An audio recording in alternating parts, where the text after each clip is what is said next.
Welcome, everyone. Thank you for joining us today. I'm Teresa Marantet, CEO and Chief Nursing Officer of the Windsor-Essex County Health Unit. Please continue to do your part to prevent the spread of COVID-19. Stay home if you are sick, maintain a 2-meter distance from others, wash your hands often with soap and water or use an alcohol-based hand sanitizer, use proper respiratory etiquette by coughing into a tissue or your sleeve, and wear a mask when you cannot maintain a 2-meter distance from others. I will now report our current case counts.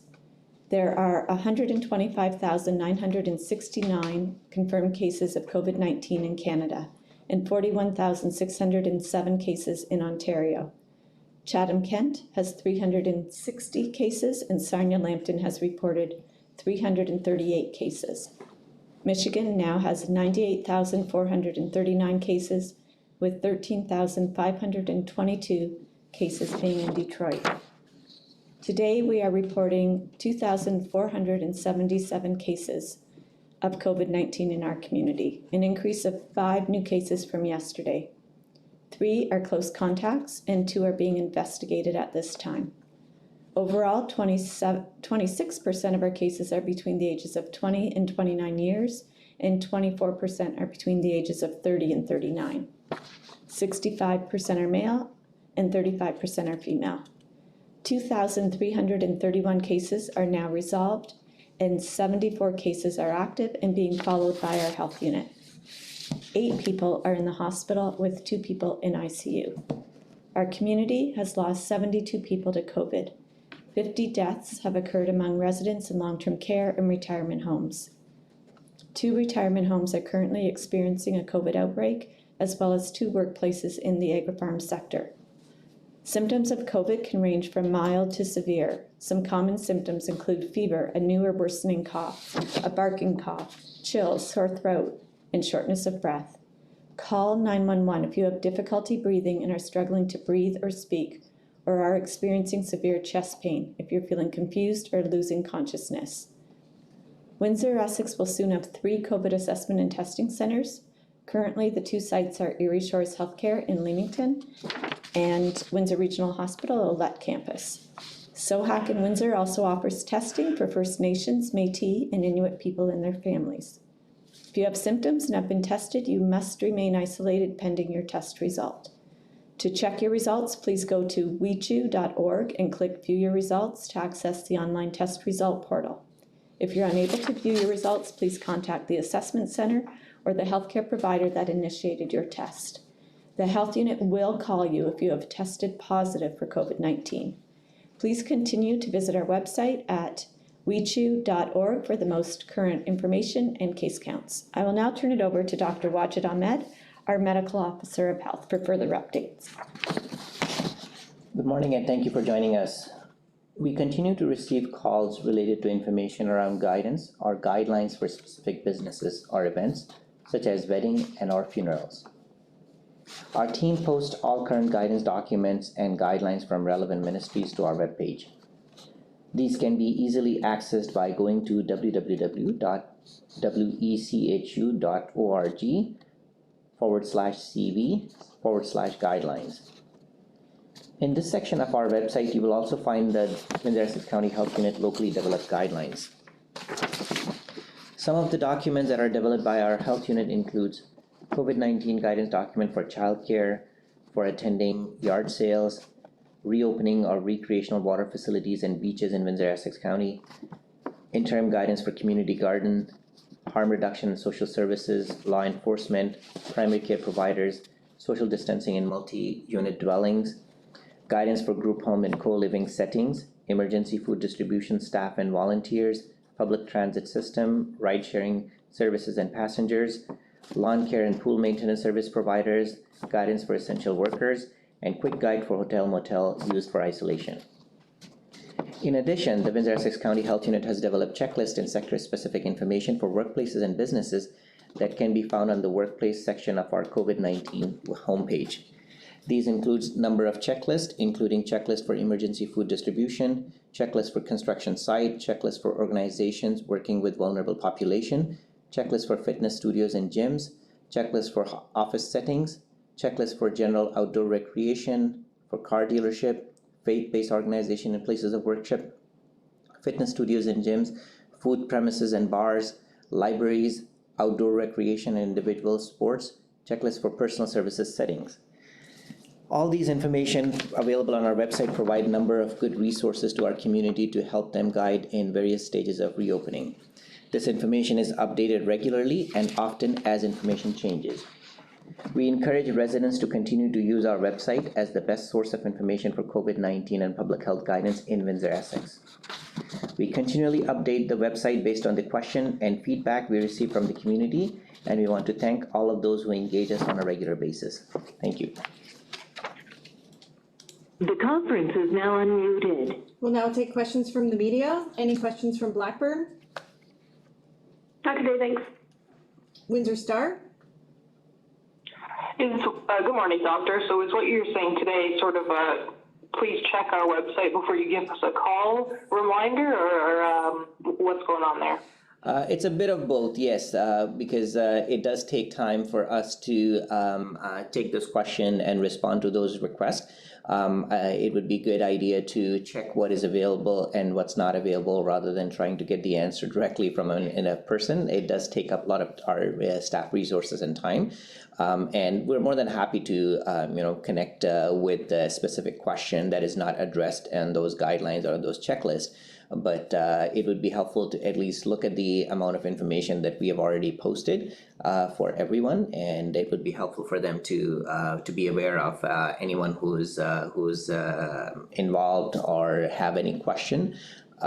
We are asking them to please visit our website to look for those answers, and if there is no answer, then obviously we are here to support them. Thank you. Any questions from CTV? Yes, good morning, Doctor. I guess this can go with what you're kind of talking about here. Do you have any guidance for or advice for kids that are going back to school? Because I know this is a tough time for everybody, in terms of mental health and whatnot. So is there any guidance like that on your website for kids to read, or what advice do you have for them? So we do have some guidance right now for the parents, and thinking about especially trying to address the question of whether to send your kid to school or not, and if you are, what are some of the things that you need to consider, and all those details. But we do recognize that some of the important elements that would go up to, especially with older children, when they're going to school, what to watch out for, what to look for, and especially as you mentioned, some of the issues that's related to mental health and well-being, socializing, and how to be safe in the community. So all those information are some of this information is available, and others are we already developing. And but Taylor was asking yesterday about the question as well. So we will have our website up and ready today, later in the afternoon. It may not be as comprehensive as we want it to be because there are a lot of work that's still ongoing, and we will continue to populate it, but at least there will be a placeholder or a landing site where people can go and look for all this information linked to school reopening and all the guidance, either for parents, either for children, for school boards. All that information will be on one comprehensive website, which people can access and be aware of everything that's out there. Okay, thank you. Any questions from Windsorite? Not right now, thanks. CBC? Nope, none for me, thank you. AM 800? Dr. Ahmed, I asked you this question last week, or a very similar question last week. Was the 1 week mark for stage 3. Today marks the 2 week mark. With the numbers we're seeing, are you pleased? I'm not saying we beat the virus, because I know it's still out there, but these numbers look very positive for Windsor-Essex right now. So these numbers are definitely encouraging, and again, thanks to all the community members who have done an amazing job despite all the challenges that we have seen and experienced in our region.